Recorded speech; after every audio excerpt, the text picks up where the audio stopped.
This best and worst luxury purchases of the year has Hermes, it has Max Mara, it has Rimowa, it has all sorts of designers, and it was a hard list to put together.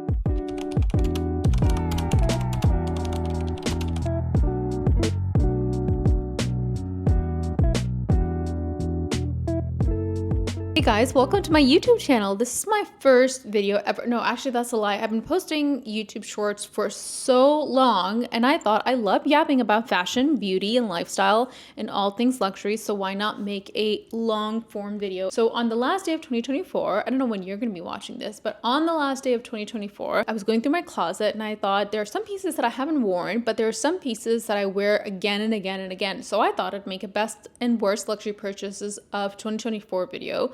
So let's do that today while we're covered in cat hair. I swear, I just lint rolled myself when I sat down to film and I'm already covered in cat hair again.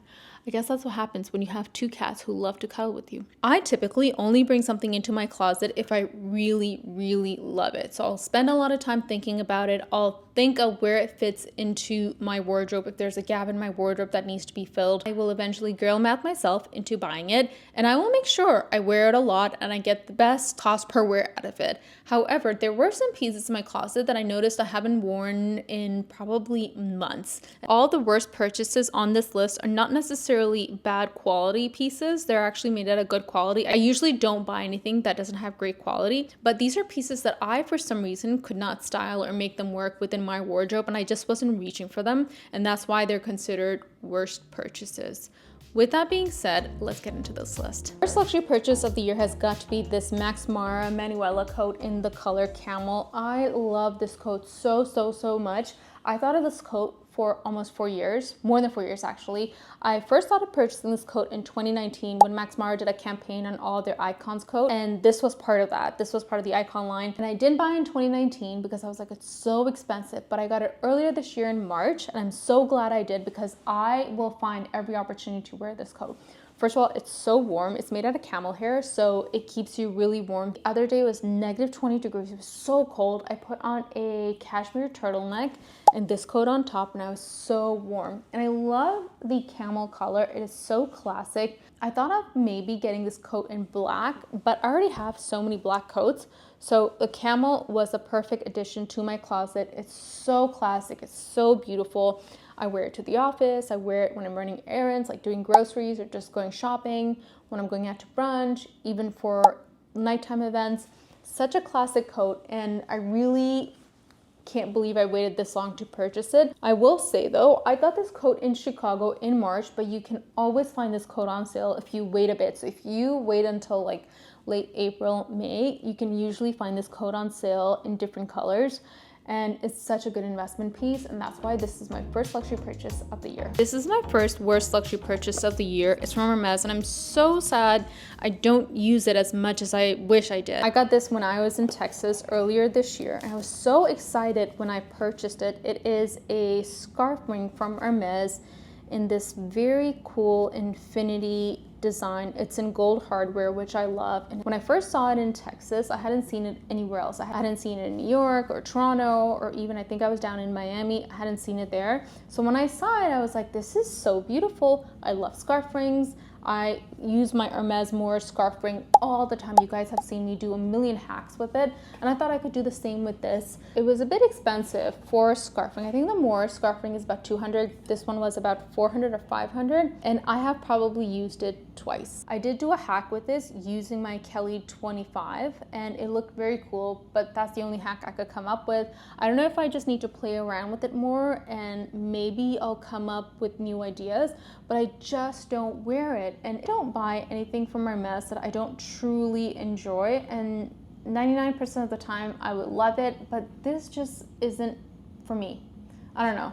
Maybe I need to play with it. I don't ever sell my Hermes pieces because I think they become collector's items, and so I'm not going to sell this, but it makes me so sad that I haven't worn this more than a handful of times, and I've had it for almost 8 or 9 months.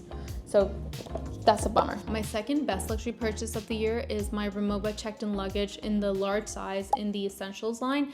I love the suitcase so much. I got my Rimowa carry-on about 2 years ago. I got it in the original twist. So it's all silver with brown, like cognac brown handles. It's so beautiful. So when I got my Rimowa carry-on about 2 years ago, I knew my next luggage purchase was also going to be from Rimowa, and it was also going to be from the original line. This suitcase was actually my first luxury purchase of the year. I got it probably the first week of January, and I did a mini vlog over on my TikTok and my Instagram. If you don't follow me, you should definitely follow me. That's where I show things like literally the second I get them, because I get so excited to wear them. When I first purchased this, everybody was like, you're gonna throw literally hundreds and thousands of dollars on something that's just going to be tossed around. But I know Rimowa's customer service, and every time that it's broken down, I've taken it back to the boutique and they fixed it right away with $0 additional dollars. On my most recent trip, I think it was to Austin maybe, or maybe it was to California. Anyways, when I came back, I noticed the suitcase wasn't closing properly because it was slightly misaligned. And I took it to the Rimowa boutique and they literally fixed it within like 20 minutes, and it was almost like it was brand new. And when I was purchasing it, I was debating between the medium and the large. I would always say go for the large because it's only a couple $100 difference and you can pack so much more into a large. I've packed almost 2 weeks worth of clothes, shoes, and bags into the suitcase. When I did my Euro trip this summer, that's the suitcase I use. Whenever I do an extended either brand trip or anything else, this is the suitcase that I use because you can pack anything into it and it's good to go. I really love the suitcase and I just love the fact that they all match. I know that's superficial, but the aesthetic girly in me loves it. These are my second worst luxury purchase of the year. I know from afar, these look like beautiful, sexy red shoes, but trust me, they are so uncomfortable. When I purchased them, they were truly filling a gap in my closet because I don't have red stilettos. And I was like, okay, I have other shoes with this heel type, so it'll be comfortable. I have other sandals that kind of strap in here and have this type of arch, so I'll be fine. Also, shoes that come with this wraparound makes it easy because it holds the shoe in place with your ankle, and these are really light shoes, but they are so deceiving because these are the most uncomfortable shoes I've ever owned, and I love heels and I wear heels all the time. I've only worn them probably twice. The first time I wore them in Miami for a dinner, and then the second time was at an indoor influencer event, but I haven't worn them since then because they're so uncomfortable, and that makes me so sad because Aquazzara makes some of the most gorgeous shoes. I really wanted to buy their, I think it's called the citrus punch or the citrus heel. It has lemons like adorned across here, and it has crocheted lemons on the little tassel. I'll insert a picture here somewhere. And then they have another one called strawberry punch, which has strawberries, and they're so freaking cute, like perfect for the summer, but so uncomfortable. And this is coming from a girl who's worn heels almost every single day since she was in high school. So that's saying a lot. So that's why these are my worst luxury purchase of the year. And that makes me so sad because I bought these and I was gonna buy the citrus punch ones, and then still haven't found a red shoe that fills the gap in my closet. They say good things come in small packages, and that was the case for this Hermes purchase. I think I just got this earlier in December, so it doesn't feel fair saying this is a best luxury purchase, but I've worn them non-stop since I got them. And this is my first piece of Hermes jewelry. This is from the Fine Jewelry collection. These are so beautiful. It's rose gold. I don't know if that's gonna focus, but it's rose gold with diamonds in the middle. I have worn them non-stop since I got them. I have diamond earrings, but they're a bit too flashy, and I don't really like diamond studs on their own. And so when I saw these at Hermes, I purchased them. A lot of people say that Hermes fine jewelry can be a bit gimmicky, but this piece, so beautiful. What I like about it is that it doesn't have the obvious Hermes branding, and so it's kind of discreet when you wear it. But one thing I wish I could change about these earrings is the back. It's a lot of my favorite jewelry pieces that I tend to wear a lot are clip-on earrings. For example, this Van Cleef is a clip-on. These are studs with this tiny backer, and you kind of have to squeeze it to get it back in. And I've already lost one of them. I was at a Pilates class when I noticed the front of my earring was really loose, so I tugged on it and it just came out. And I realized I had dropped the back somewhere, I don't know where. I went to Hermes and they replaced it, and they said didn't have the rose gold backer in stock, and so they would ship it to me, but they gave me a temporary silver one. Still worn these earrings every single day. They're just so versatile, so beautiful, So understated, and plus I think they'll make great Birkin babe. Not that that's the reason why I bought them. This is the last best luxury purchase, and then I have a worst luxury purchase, and then we have an honorary mention. So these are my Joaquin Mari sunglasses, and if you guys know me, I love anything that is rare, and I'm obsessed with JMMs. This is my second pair of Joaquin Mari sunglasses, and these are the Dylans. If you don't know, Joaquin Mari sunglasses are not mass produced. They're all handmade in Japan, designed in, I believe, California. And they only make glasses in certain runs, so they're not mass produced. This specific design, which is called Dylan, inspired by Bob Dylan, they only made 400 of these, and I have pair 298 out of the 400. I read and I saw that Jeremy Strong has a pair, Harry Styles has a pair, Cillian Murphy has a pair. I am just so obsessed with these sunglasses, and even the box, like, that's a solid box. It's such a luxurious unboxing experience. All of the glasses come with this leather case. Oh, I've never owned a pair of sunglasses like this in my life. These are the Dylans. I got them in a cognac-y tortoise color. I don't have a pair of sunglasses like this. And then I had a custom blue tinted lens put in here. So this colorway really does not exist anywhere else. It's got, you can't really see it, but it's got gold hardware, and then it says the serial number on the inside so you know which pair belongs to you.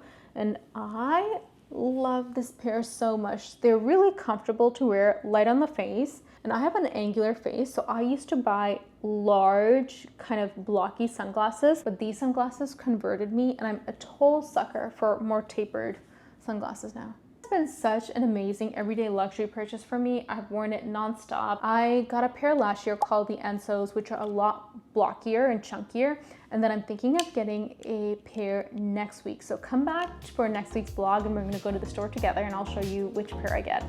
I was so disappointed with this purchase. This is probably my worst luxury purchase of the year, period, because I've probably worn it once, maybe twice. And it cost, I don't even remember how much it cost, but this is a leather jacket from Iro, and I was on the hunt for a leather jacket for so long, but I knew I didn't want it in the color black. I wanted it in either a gray or a creamy color. So when I saw this, I picked it up right away. I did try it on at the boutique, but I don't know, there's something about this jacket that just does not, I don't know, it just does not compute with my style.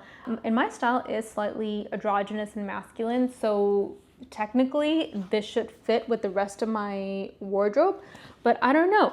The couple of things that I don't like about it is the length. It hits me at a part of my waist that makes me look shorter, if that even makes sense. I like jackets to hit just around my belly button area, and that gives the illusion of me being very tall, even though I'm only 5'5".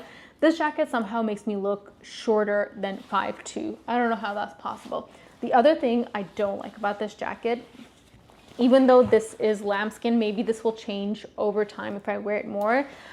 I love a sleeve that is very tapered and tight. I think that looks so beautiful and so sleek and elegant. And so when I saw this jacket, I'm like, okay, this has got a tapered sleeve. It's going to look great. But I'm just wearing this Alaya knit top right now. It's very thin.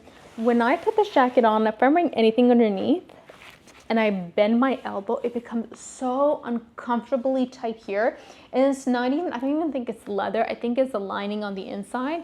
I must have been wearing a tank top or something very thin when I bought this jacket, because I didn't notice it when I bought it. But the first time I wore it, my arms were actually sore. Every time I would bend my arm, it would get so tight and uncomfortable, and I just had to take it off. And just so for that reason, I wish I could wear this jacket more. It is such a classic motorcycle jacket, and it's buttery soft, but I just don't wear it. Okay, I'm gonna give myself 2 months. If I can style it on more than 3 different occasions, then I'll keep it. Otherwise, I'm gonna be selling it or giving it away. Of course, I have to mention the Birkin. This is in a whole category of its own. This is one of the best luxury purchases I made this year. And so that's why I made it an honorary mention, because this blows everything else out of the water. I've been wanting this bag for almost 6-7 years now, and I got offered it in Paris without an appointment, with 0 spend history. Let me know if you guys want a story time about that.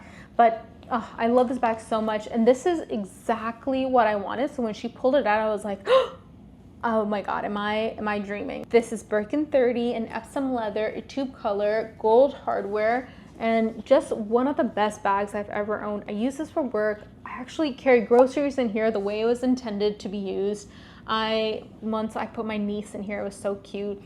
The inside of my bag is always a mess. I have like my makeup pouch, gloves, random receipts, and my sunglasses. As you can see, I'm not too precious about my bags, and I haven't put a bag liner or something structured on the inside to really hold a shape, and it's been doing pretty well. I will say though, I don't know how this happened, but some slight peeling started to happen here, and I took it into the Hermes boutique, and they reached out to the Hermes spa to see what could be the issue. I don't tie twillies on my bags. I just don't like the way it looks, and so I don't know if it's because of that, but the same thing has not happened with my Kelly, which I've had for longer, so I don't know. Anyways, even with that aside, this is still definitely one of the best luxury purchases I made of 2024, and I can't wait to make a similar one in 2025. Anyways, those were all of my best and worst luxury purchases of 2024. I still love all of these things, even the worst luxury purchases. It's just that I don't really wear them. I'm so excited for 2025. I think there's going to be more luxury purchases, and I can't wait to share with you guys. So subscribe and turn on the bell notification if you haven't already, and then follow me on Instagram and on TikTok, because a lot of these purchases, I show them on those channels a lot sooner because I get so excited to share them with people. Anyways, hope you guys have a great day. Talk to you guys later. Bye.